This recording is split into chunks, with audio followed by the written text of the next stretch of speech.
Alright YouTube, so I just got back from watching an IMAX movie, Black Swan, for its 15th year anniversary, and I'll say I'm super happy I did because I loved this movie. It was definitely a very intense and heavy movie, and I want to say my favorite scene of this, and this may be somewhat of a niche for me, actually it's pretty much the definition of a niche, is the sort of cameo or at least debut of a character played by Sebastian Stan, who I think would be a great Luke Skywalker in a Star Wars series. And of course, Natalie Portman, Padme, in this movie known as Nina, is, next to his character played by Sebastian Stan, who I believe his character's name was Tom, pretty sure, or was it Jerry? They do reference Tom and Jerry in the movie, which are of course the cat and mouse. But anyway, that was just like, so cool to see, because it's funny because I'm sure no one at the time would have expected Sebastian Stan to look exactly how Mark Hamill did as Luke Skywalker, but here we are 15 years later. I went to the movie theaters and saw that, and it was immediately what I thought of.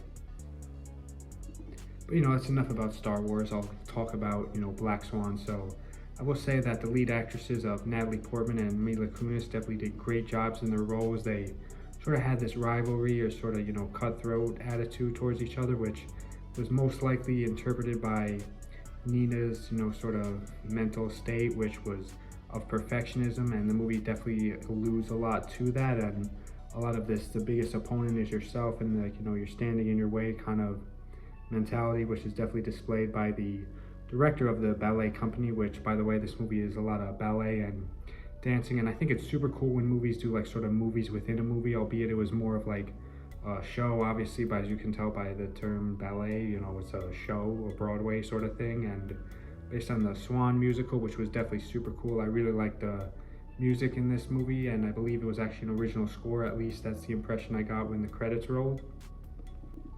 The movie was definitely a lot less otherworldly and less sci-fi than I expected. I don't know why I expected it to be. Oh wait, now I know why I expected it. I may have gotten it confused with V for Vendetta, maybe because I've seen similar shots, and both of them star Padme's actress Natalie Portman, who I hope is the next Wonder Woman, because I really like her. But honestly, I doubt she'll be the next Wonder Woman. But I'll talk about another Wonder Woman vlog down the line.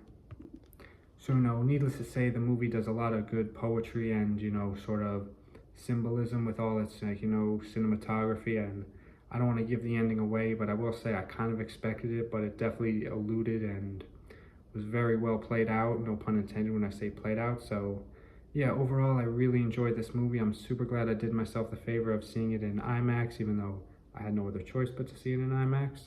So yeah, overall, I'm looking forward to more movies coming out and more movies celebrating their 15th year anniversary, because I made a vlog talking about movies that are turning 15 or turned 15 this year, and 2010 was the year because it's 2025, and I really like making that vlog. And in that vlog, I mentioned Black Swan was one movie that I saw was really good or really well received from that year, and I hadn't seen it until today, and I'm certainly glad I did. So probably not going to be the last time I watch this movie. I'll probably watch it on streaming, or it's funny because when it comes out in another 5 years, if they do a 20th year anniversary, I'll be the same age that Natalie was in this movie, which is super cool. So yeah, until then, shout out Husky for the beats. Thank you guys so much for watching. And yes, the all black outfit is intentional for Black Swan for this vlog. Until then, look forward to more vlogs. Goodbye.